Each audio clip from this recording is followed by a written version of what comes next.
আর একটা সাবস্ক্রাইব লাগবে, তাহলেই 1700 সাবস্ক্রাইবার। গুড মর্নিং সবাইকে, সবাই কেমন আছো? আশা করি ভালো আছো। আর আজকে কিন্তু উল্টা রথ, আজকে যদি যাই উল্টা রথে মেলায় তাহলে দেখাবো। Complete 1700 subscriber. যা রোদ্দু, বাইরে তাকানোই যাচ্ছে না, এত রোদ্দু। সকাল সকাল রথ চলে আসছে আমাদের। তো বাড়ি থেকে বেরোয় পড়লাম চান টান করে, এবার যাবো একটু রায়গঞ্জ ইস্কন মন্দিরে। ইস্কন মন্দিরে উল্টা রথ হচ্ছে, ওখানেই আজকে যাবো।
একটা বাউল গানের ভিডিও সেভ হচ্ছে, এটা সেভ হতে অনেকক্ষণ লাগে। এটা বসাইছি সেভ হতে দুপুরবেলা। মানে এমন করে যদি ডিসপ্লে অন করে রাখি তাহলে তাড়াতাড়ি হয়ে যায়, আর যদি নিয়ে ফোনটা নিয়ে ঘোরাঘুরি করি, মানে এমন মিনিমাইজ করে দিই তাহলে আবার অনেকক্ষণ লাগে। আর এমন ডিসপ্লে অন করে এমন করে রাখলে তাড়াতাড়ি হয়ে যায়। অনেকটা বড় ভিডিও তো তাই এমন, আর 2-3 মিনিট 5 মিনিট এসব ভিডিও তাড়াতাড়ি হয়ে যায়। এটা 3 ঘন্টার ভিডিও, একটা বাউল গানের তরজাপালার ভিডিও, ওর জন্য এত দেরি হচ্ছে।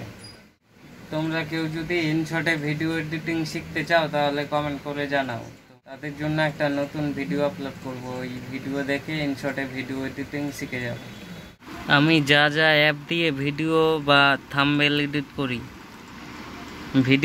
করি, এই ইনশট দিয়ে, আর তারপর থাম্বনেলের জন্য ওই যে পিকসার্ট, তারপর এই অ্যাপটা রিমিনি অ্যাপে ছবিটাকে ফর্সা করার জন্য, মানে পরিষ্কার করার জন্য, তারপর এই মনের আবেগ এখানে বাংলা টাইপিংয়ের জন্য, তারপর স্ন্যাপসিডে বর্ডার দিই, আর আবার যদি ছবিটা কালো থাকে তাহলে একটুখানি ফর্সা করি। তো আজকের মতো ভিডিও এইটুকুই, দেখতে থাকো ভিডিওটা। আবার দেখা হচ্ছে কালকের একটা নতুন ভিডিওতে। বাই।